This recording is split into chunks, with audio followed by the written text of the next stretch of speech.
नमस्ते दोस्तों, हमारे स्पेशल सेशन जीएस पॉइंटर घटना चक्र में आज हम बात करेंगे आधुनिक भारत के इतिहास की। और आधुनिक भारत के इतिहास में आज हम बात करेंगे कांग्रेस में उत्पन्न हुए स्वदेशी आंदोलन के दौरान गर्म दल और नरम दल से संबंधित इंपॉर्टेंट क्वेश्चन जो कि अलग अलग वनडे एग्जाम में आ चुके हैं। हम आपको बता दें, जो स्टूडेंट्स नए हैं हम उन्हें बता दें कि ये हमारा घटना चक्र जीएस पॉइंटर का 9th क्लास है, यानी 9 लेक्चर है। इससे पहले हम 8 क्लास ले चुके हैं, जो कि हमारी प्लेलिस्ट हमारे चैनल पे आप जाके देख सकते हो, जो कि आपको मदद करेगी।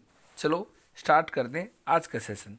हम आपको बता दें, कांग्रेस में स्वदेशी आंदोलन के दौरान 1905 में स्वदेशी आंदोलन बंगाल विभाजन के विरुद्ध हुआ था।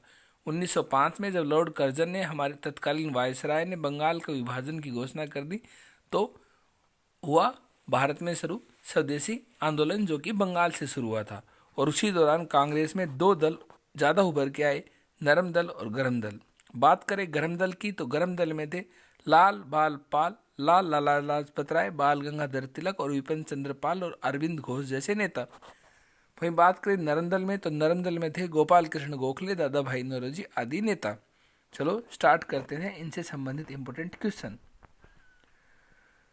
कांग्रेस के नरम दल के नेताओं के आंदोलन की पद्धति थी, इनकी पद्धति थी राजा वाम बंदे आंदोलन। अगला प्रश्न, वह आंदोलन जिसके कारण भारतीय राष्ट्रीय कांग्रेस का विभाजन हुआ और परिणाम स्वरूप नरम दल और गरम दल का उद्भव हुआ। पर इनका उद्भव हुआ था स्वदेशी आंदोलन के दौरान, जो कि 1905 में बंगाल विभाजन के विरुद्ध बंगाल में शुरू हुआ था। उस समय नरम दल और गरम दल ज़्यादा उभर के आए। अधिकतर नरमपंथी नेता, यानी जो नरम दल के नेता थे, उनका संबंध शहरी क्षेत्रों से था। 1904 से लगातार भारत को स्वशासन देने पर किसने बल दिया? वो बल दिया दादा भाई नौरोजी ने।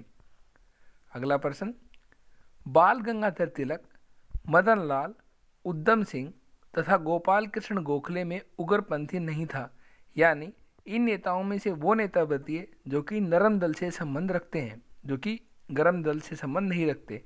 वो है गोपाल कृष्ण गोखले, जिन्होंने सर्वेंट ऑफ इंडिया सोसाइटी की भी स्थापना की थी और 1905 में कांग्रेस की अधिवेशन की अध्यक्षता भी इन्होंने की थी। भारतीय राष्ट्रीय कांग्रेस पर प्रार्थना, याचना तथा विरोध की राजनीति करने का आरोप किसने लगाया? भारतीय राष्ट्रीय कांग्रेस पर प्रार्थना, याचना तथा विरोध की राजनीति करने का आरोप लगाया गरम दल के नेता बाल गंगाधर तिलक ने। कांग्रेस की प्रार्थना और याचना की नीति अंततोगत्वा समाप्त हो गई। ये समाप्त हुई बाल गंगाधर तिलक के नेतृत्व में।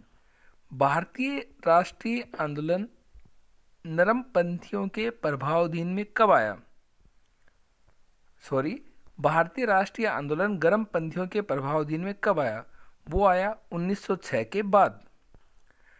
अरविंद घोष, दादा भाई नौरोजी, जीके गोखले यानी गोपाल कृष्ण गोखले, एसएन बनर्जी यानी सुरेंद्रनाथ बनर्जी में कांग्रेस के गरम दल से संबंधित नेता, यानी इन नेताओं में से गरम दल से संबंधित नेता कौन से थे? वो थे अरविंद घोष। राष्ट्रीय आंदोलन में बाल गंगाधर तिलक, दादा भाई नौरोजी, एमजी रनाडे तथा गोपाल कृष्ण गोखले में से नरमदलीय नेता के तौर पर नहीं जाना जाता। वो है बाल गंगाधर तिलक, जिन्हें गरम दल के नेता के रूप में जाना जाता है। इसके अलावा दादा भाई नौरोजी, एमजी रनाडे और गोपाल कृष्ण गोखले जाने जाते हैं नरम दल के नेता के रूप में। शेरे पंजाब के नाम से कौन मशहूर थे? शेरे पंजाब के नाम से मशहूर थे गरम दल के नेता और लाल बाल पाल की तिकड़ी में से लाला लाजपत राय। अगला प्रश्न, फिरोज शाह मेहता, दादा भाई नौरोजी, गोपाल कृष्ण गोखले तथा लाला लाजपत राय में से भारतीय राष्ट्रीय कांग्रेस के उदारवादी से जुड़ा नहीं था, यानी इन नेताओं में से वो नेता जो भारतीय राष्ट्रीय कांग्रेस के नरम दल यानी उदारवादियों से संबंध नहीं था, वो थे लाला लाजपत राय। लाला लाजपत राय ने अपना राजनीतिक गुरु माना था, उन्होंने यानी लाला लाजपत राय ने अपना राजनीतिक गुरु माना था मैजनी को। अगला प्रश्न, गोपाल कृष्ण गोखले, बाल गंगाधर तिलक एवं मदन मोहन मालवीय में मध्य मार्गी नहीं था, इनमें से मध्य मार्ग नहीं था बाल गंगाधर तिलक, जो कि गर्म दल से संबंध रखते थे। स्वदेशी के समर्थक थे अरविंद घोष, जो कि गर्म दल से संबंध रखते थे। भारतीय अशांति के जनक के रूप में जाना जाता है, वो थे लोकमान्य तिलक, जिन्हें अशांति का जनक के नाम से जाना जाता है, रूप में जाना जाता है। बाल गंगाधर तिलक को अशांति का जनक किसने कहा था? वो कहा था वैलेंटाइन सिरोल ने। बाल गंगाधर तिलक को सजा के पश्चात जिसने दया की वकालत की थी और कहा था संस्कृत के एक विद्वान के रूप में तिलक में मेरी दिलचस्पी है, वो कहा था मैक्स मुलर ने। 1908 में 6 वर्ष की कारावास की सजा स्वतंत्रता संग्राम के जिस उग्रवादी नेता को दी गई थी वो थे बाल गंगाधर तिलक, जिसको सूरत विभाजन के बाद ये सजा दी गई थी।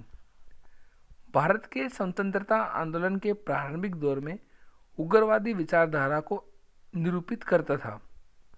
संवैधानिक साधनों एवं याचिकाओं के स्थान पर आक्रामक साधनों से स्वशासन प्राप्त करना, यानी जो गर्मदल का नेता थे उनका मानना था कि आज़ादी संवैधानिक साधनों और याचिकाओं से नहीं बल्कि आक्रामक साधनों से प्राप्त होगी, बल्कि जो नरम दल के नेता थे उनका मानना था आज़ादी और स्वराज संवैधानिक साधनों और याचिकाओं से प्राप्त होगा। अगला प्रश्न, भारतीय मुसलमान सामान्य रूप से उग्रवादी आंदोलन की ओर आकर्षित नहीं हुए, इसका कारण क्या था? उग्रवादियों की हिंदू अतीत का राग अल्पाने की नीति थी, इसलिए भारतीय मुसलमान उग्रवादी आंदोलन की ओर आकर्षित नहीं हुए। महाराष्ट्र में गणपति पर्व का श्री गणेश किया था, ये पर्व का श्री गणेश किया था बाल गंगाधर तिलक ने। इसके अलावा कथन और कारण का क्वेश्चन रह गया। बाल गंगाधर तिलक एक सांप्रदायिकतावादी थे, कथन है उन्होंने धर्म का राजनीति अस्त्र के रूप में प्रयोग किया था, ये गलत है परंतु कारण सही है। वह व्यक्ति जिसने महाराष्ट्र के गणपति उत्सव का ऐसा कायाकल्प किया कि वह एक राष्ट्रीय उत्सव हो गया और उसका स्वरूप राजनीतिक हो गया, वो थे बाल गंगाधर तिलक, जिन्होंने गणपति पर्व का श्री गणेश किया, यानी शुरू किया। वह मुसलमान जिसने महात्मा गांधी के साथ बाल गंगाधर तिलक की अर्थी उठाई थी, वो थे शौकत अली। अब हम बात करेंगे भारत में हुए क्रांतिकारी आंदोलन से संबंधित इम्पोर्टेंट क्वेश्चन, जो कि अलग अलग वनडे एग्जाम में आ चुके हैं। प्रश्न, क्रांतिकारियों ने एक गुप्त समाज अभिनव भारत का गठन किया था। अभिनव भारत का गठन किसने किया था? इसका गठन किया था वी.डी. सावरकर ने, यानी विनायक दामोदर सावरकर ने। अगला प्रश्न, 1905 में क्रांतिकारी संगठन अभिनव भारत संगठित किया गया था। ये संगठित किया था महाराष्ट्र में किया गया था। मित्र मेला संघ को शुरू किसने किया था? मित्र मेला संघ शुरू किया था विनायक दामोदर सावरकर, यानी वी.डी. सावरकर, जिन्होंने अभिनव भारत की गठन किया था 1904 में। वी.डी. सावरकर के बारे में सही कथन, कुछ कथन है वी.डी. सावरकर के बारे में, यानी विनायक दामोदर सावरकर के बारे में। उन्होंने अभिनव भारत नामक क्रांतिकारी संगठन की स्थापना की, सही है। भारतीय राष्ट्रवादियों को प्रेरित करने के उद्देश्य से उन्होंने मैजनी की जीवनी लिखी। उन्होंने भारत का स्वतंत्रता संग्राम 1857 नामक पुस्तक लिखी, जो 1857 के विद्रोह का एक राष्ट्रवादी दृष्टिकोण प्रदान करती है। ब्रिटिश कैद से मुक्त होने के लिए वह एक चलते जहाज से कूद पड़े। ये सभी कथन सही हैं।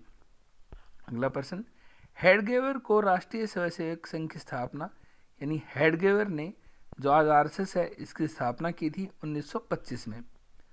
अनुशीलन समिति की स्थापना किसने की थी? पी मित्रा ने, बल्कि अभिनव भारत की स्थापना की थी वी.डी. सावरकर ने। बरिंदर कुमार घोष के क्रियाकलापों ने जिस गुप्त क्रांतिकारी संगठन को बंगाल में जन्म दिया वो है अनुशीलन समिति, जिसकी स्थापना में पी मित्रा के साथ की थी इन्होंने। बंगाल गंगाधर तिलक को लोकमान्य विशेषण दिया गया, ये दिया गया क्रांतिकारी आंदोलन के दौरान।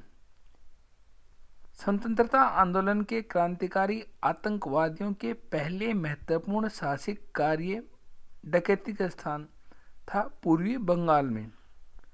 मुजफ्फरपुर में किंग्सफोर्ड की हत्या का प्रयास कब किया गया था? यह किया गया था प्रफुल्ल चाकी और खुदीराम बोस द्वारा 1908 में। मुजफ्फरपुर बम कांड 1908 का संबंध किससे है? प्रफुल्ल चाकी से और खुदीराम बोस से है। वह व्यक्ति जिसने बड़ी बुद्धिमानी के साथ अलीपुर षड्यंत्र मामले में अरविंद घोष का बचाव किया वो थे चित्तरंजन दास यानी सीआर दास। वकील थे अरविंद घोष का जिन्होंने अलीपुर षड्यंत्र मामले में अरविंद घोष का बचाव किया। अरविंद घोष एक गर्म दल के नेता थे। हिंदुस्तान रिपब्लिक एसोसिएशन की स्थापना कब हुई? हिंदुस्तान रिपब्लिक एसोसिएशन की स्थापना की गई थी 1924 में। हिंदुस्तान रिपब्लिक संगठन की स्थापना कानपुर में की गई थी। भगत सिंह, चंद्रशेखर आजाद, राम प्रसाद बिस्मिल तथा शिव वर्मा में से हिंदुस्तानी रिपब्लिक एसोसिएशन का सदस्य नहीं था। वो नहीं था शिव वर्मा। अपनी फांसी से पूर्व जिसने दूध पीने हेतु अस्वीकार कर दिया और दूध को अस्वीकार कर दिया और कहा अब मैं केवल अपनी माँ का दूध लूँगा यानी अगला जन्म लूँगा और फिर अपनी माँ का दूध लूँगा, वो थे राम प्रसाद बिस्मिल। सरफरोशी की तमन्ना अब हमारे दिल में है, देखना है जोर कितना बाजुए कातिल में है।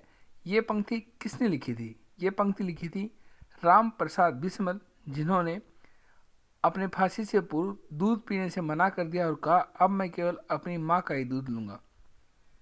अंग्रेजी सरकार ने काकोरी षड्यंत्र के मामले में फांसी पर चढ़ा दिया था। वो चढ़ाया था, कई लोगों को चढ़ाया था, लेकिन उनमें एक नेता थे जो कि राम प्रसाद बिस्मिल थे। काकोरी षड्यंत्र केस कब हुआ? काकोरी षड्यंत्र केस एक ट्रेन डकैती का केस था जो कि 1925 में हुआ। राम प्रसाद बिस्मिल, रोशन सिंह, भगत सिंह तथा अशफाक उल्ला खान क्रांतिकारियों में से काकोरी षड्यंत्र केस से जुड़े नहीं थे। भगत सिंह जो थे वो काकोरी केस षड्यंत्र से नहीं जुड़े हुए थे। सचिंद्र नाथ बख्शी, मुकंदी लाल, चंद्रशेखर आजाद व ममनाथ गुप्त में से काकोरी कांड में जुड़ा हुआ क्रांतिकारी जो मुकदमे से बच निकला वो थे चंद्रशेखर आजाद, जो कि काकोरी कांड से जुड़े हुए थे और वो मुकदमे से बच निकले थे। अगला प्रश्न, अशफाक उल्ला खान, राजेंद्र लोहाड़ी, राम प्रसाद बिस्मिल तथा चंद्रशेखर आजाद में से वह जो काकोरी कांड में फांसी सजा से बच गया था वो थे चंद्रशेखर आजाद। काकोरी कांड मुकदमे में सरकारी वकील कौन था? सरकारी वकील था जगत नारायण मुल्ला। दरो दीवार पे हसरत की नज़र करते हैं, खुश रहो अहले वतन हम तो सफ़र करते हैं। ये किसने कहा था? ये कहा था वाजिद अली शाह ने। हिंदुस्तान सोशलिस्ट रिपब्लिक एसोसिएशन की गठन किसने की थी? ये की थी चंद्रशेखर आजाद द्वारा। ब्रिटिश सरकार हिंदुस्तान सोशलिस्ट रिपब्लिक एसोसिएशन में भी चंद्रशेखर आजाद थे और 1924 में गठित हुई हिंदुस्तान रिपब्लिक एसोसिएशन में भी चंद्रशेखर आजाद थे।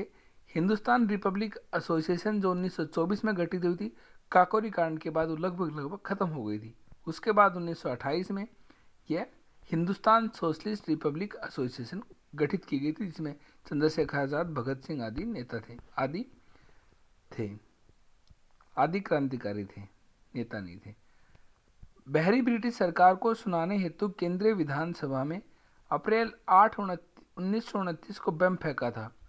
वो थे भगत सिंह के साथ बटुकेश्वर दत्त ने बम फेंका था। हिंदुस्तान सोशलिस्ट रिपब्लिक एसोसिएशन के संस्थापक नेताओं में भगत सिंह भी थे। सचिंदर सन्याल द्वारा स्थापित रिपब्लिक एसोसिएशन का नाम बदलकर हिंदुस्तान सोशलिस्ट रिपब्लिक एसोसिएशन कर दिया था चंद्रशेखर आजाद ने। यानी जो हिंदुस्तान रिपब्लिक एसोसिएशन जिसकी स्थापना में सचिंदर सन्याल द्वारा स्थापित की गई थी, उसी का नाम उन्हीं कुछ लोगों द्वारा स्थापित की गई थी हिंदुस्तान सोशलिस्ट रिपब्लिक एसोसिएशन 1928 में। वर्ष 1928 में हिंदुस्तान सोशलिस्ट रिपब्लिक एसोसिएशन की स्थापना कहाँ हुई थी? वो हुई थी दिल्ली में। वहीं हिंदुस्तान रिपब्लिक एसोसिएशन की 1924 में स्थापना हुई थी कानपुर में। क्रांतिकारी चंद्रशेखर आज़ाद ने अंग्रेजों को मार डाला था। क्रांतिकारी चंद्रशेखर आज़ाद को अंग्रेजों ने मार डाला था मुठभेड़ में गोलियों से। इंकलाब जिंदाबाद का नारा किसने दिया था? इंकलाब जिंदाबाद का नारा दिया था भगत सिंह ने। भगत सिंह, राजगुरु तथा सुखदेव को फांसी कब दी गई थी? इन्हें दी गई थी लाहौर षड्यंत्र केस में 23 मार्च 1931 को। वह वाद या केस जिसमें भगत सिंह, सुखदेव और राजगुरु को फांसी की सजा सुनाई गई थी वो था लाहौर षड्यंत्र केस। भगत सिंह की स्मारक कहाँ स्थित है? भगत सिंह की स्मारक स्थित है फिरोजपुर में। लाहौर षड्यंत्र कांड में बटुकेश्वर दत्त, सुखदेव, सरदार भगत सिंह तथा राजगुरु में से फांसी नहीं दी गई थी। वो नहीं दी गई थी बटुकेश्वर दत्त को। लेकिन जब असेंबली में बम फेंकने गए थे तब भगत सिंह के साथ था बटुकेश्वर दत्त। लेकिन जो फांसी दी गई थी वो दी गई थी लाहौर षड्यंत्र केस में, जिसमें शामिल थे सुखदेव, भगत सिंह और राजगुरु। भारतीय स्वतंत्रता के लिए फांसी पाने वाले प्रथम रिकॉर्ड मुस्लिम का नाम क्या है? वो है अशफाकुल्ला खान, जो कि रिकॉर्ड में है। इसके अलावा हम आपको बता दें ये कुछ मुकदमे जो कि पहले कौन सा हुआ, बाद में कौन सा हुआ। सबसे पहले लाहौर मुकदमा, उसके बाद कानपुर मुकदमा, उसके बाद काकोरी मुकदमा और उसके बाद मेरठ मुकदमा। अब कुछ प्रकरण और कब कब हुए। हावड़ा षड्यंत्र प्रकरण 1910 में हुआ।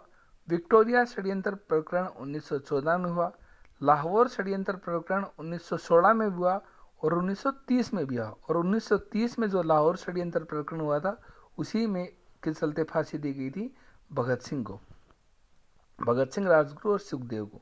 काकोरी षड्यंत्र प्रकरण हुआ था 1925 में, जिसमें ट्रेन में डकैती की गई थी क्रांतिकारियों द्वारा।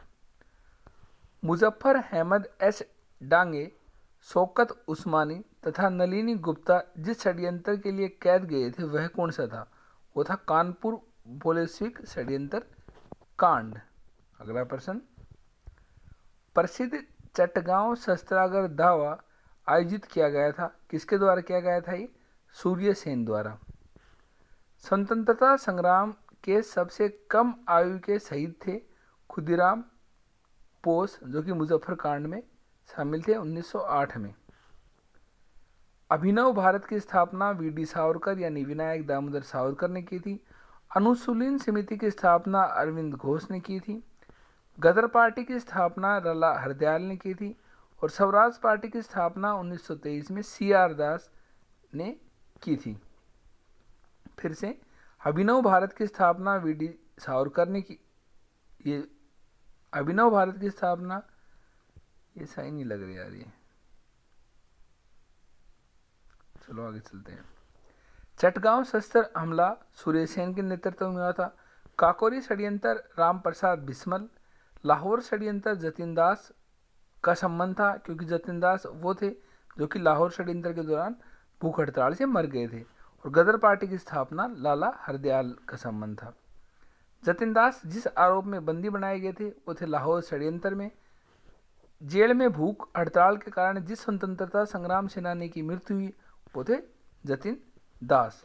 जतिन दास कैसे मरे? भूख हड़ताल से मरे, जिन्होंने लाहौर षड्यंत्र केस में जिन्हें जेल में थे। चंद्रशेखर आज़ाद मरे मुठभेड़ के दौरान। भगत सिंह को फांसी दी गई और कल्पना दत्त को आजीवन कारावास दिया गया था, जिनका संबंध चटगांव आर्मरी से, यानी चटगांव शस्त्रागार जो लूटा गया था सूर्य सेन के नेतृत्व में, उनसे इनका संबंध था। बात करें चटगांव आर्मरी रेड जो 1930 में हुई थी, इससे संबंध था कल्पना दत्त का। अभिनव भारत की स्थापना ही विनायक दामोदर सावरकर ने वी.डी. सावरकर ने की थी। अनुशीलन समिति की स्थापना अरविंद घोष, मतलब अरविंद घोष भी संबंध था अनुशीलन समिति की स्थापना में। और कुका आंदोलन हमने बताया था, जन आंदोलन में इनकी कुका आंदोलन का नेतृत्व किया था गुरु राम सिंह ने। काकोरी केस में अभियुक्तों के बचाव हेतु एक समिति का गठन हुआ था। उसके अध्यक्ष थे गोविंद वल्लभ पंत की अध्यक्षता में काकोरी केस के अभियुक्तों के बचाव हेतु एक समिति का गठन किया गया था। संघ है और संघ के संस्थापक हैं, जिसमें सबसे पहले रिवोल्ट ग्रुप, जिसके संस्थापक थे सूर्य सेन, जिन्होंने चटगांव आर्मरी रेड की थी। हिंदुस्तान रिपब्लिक एसोसिएशन, संस्थापकों में थे Ramprasad Bismil. Hindustan Socialist Republic Association, जिसकी स्थापना 1928 में हुई थी दिल्ली में, उनके संस्थापक सदस्यों में थे चंद्रशेखर आज़ाद। संस्थापक सदस्य चंद्रशेखर आज़ाद। पंजाब नौजवान भारत सभा की स्थापना की थी भगत सिंह ने 1926 में। अभिनव भारत अनुशीलन समिति, न्यू सोशलिस्ट पार्टी तथा इंडियन पैट्रियट एसोसिएशन में से क्रांतिकारी गतिविधियों में कौन सा संगठन लिप्त था? वो था अभिनव भारत तथा अनुशीलन समिति। निष्क्रिय विरोध के सिद्धांत का प्रतिपादन किसने किया था? वो किया था अरविंद घोष ने। सही कथन है ये। सुभाष चंद्र बोस ने फॉरवर्ड ब्लॉक का गठन किया। हाँ, 1939 में कांग्रेस के पद से इस्तीफा देने के बाद उन्होंने फॉरवर्ड ब्लॉक का गठन किया। Bhagat Singh Hindustan Republic Socialist Association के संस्थापक सदस्यों में थे। हाँ, Bhagat Singh Hindustan Republic Socialist Association के संस्थापक सदस्यों में थे, लेकिन भगत सिंह हिंदुस्तान रिपब्लिक एसोसिएशन के संस्थापक सदस्यों में नहीं थे, जिसकी गठन 1924 में कानपुर में की गई थी। रामप्रसाद बिस्मल, चंद्रशेखर लाहिरी, रोशन सिंह तथा अशफाक उल्लाह खान में वे क्रांतिकारी जिसकी फांसी गोरखपुर में जेल में हुई थी वो थे रामप्रसाद बिस्मल। फिरोज शाह मेहता, गोपाल कृष्ण गोखले, बिपिन चंद्र पाल में से वह जो उग्रवादी था, यानी वो नेता जो गर्मपंथी दल से संबंध रखता था, वो था लाल बाल पाल के टुकड़ी में बिपिन चंद्र पाल। शांति घोष, सुनीति चौधरी, बीना दास तथा कल्पना दत्त जोशी में से वह महिला क्रांतिकारी जिसने दीक्षांत समारोह में अपनी डिग्री ग्रहण करते समय अंग्रेज गवर्नर पर गोली चलाई, वो थी बीना दास। आलोचना और स्वतंत्र चिंतन एक क्रांतिकारी की दो विशेषताएं हैं, ये किसने कहा था? ये कहा था भगत सिंह ने। हमारे आज के सेशन में इतना ही। हमने आज दो टॉपिक से संबंधित इंपॉर्टेंट क्वेश्चन कराए। एक भारत में क्रांतिकारी हुए आंदोलन से संबंधित इंपॉर्टेंट क्वेश्चन, एक कांग्रेस में उत्पन्न हुए गरम दल और नरम दल से संबंधित इंपॉर्टेंट क्वेश्चन। हमारे आज के सेशन में इतना ही। जल्द मिलते हैं हम अगले सेशन में। हम आपको कराएंगे अगले सेशन में भारत से बाहर हुई क्रांतिकारी गतिविधियों से इंपॉर्टेंट क्वेश्चन। Thank you.